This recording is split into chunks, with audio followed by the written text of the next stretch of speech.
آسپری آمریکا یه مدل کوله پشتی فوق تخصصی برای خانم ها و آقایان. مدل کیت 36 برای خانم ها که تخصصا برای آناتومی ویژه خانم ها طراحی شده و کسرل 38 برای آقایون طراحی شده. خب هر دو تا مدل کوله پشتی ویژگی هاشون مثل هم هست، از نزدیک بررسی میکنیم و توضیح میدیم.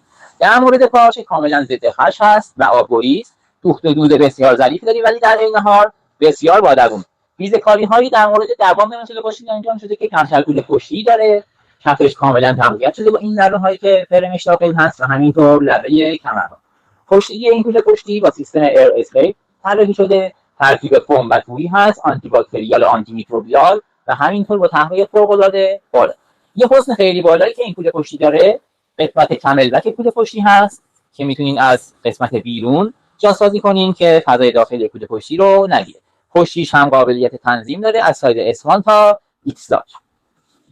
زیپ دسترسی سرتاسری تو قسمت کناری داره که به راحتی میتونین به قسمت داخلی دسترسی پیدا کنید. دیافراگم داخلی و زیپ دسترسی، همینطور یه جیب بزرگ برای لوازم دم دستی و پوشاک که بتونین به راحتی بهش دسترسی پیدا کنین.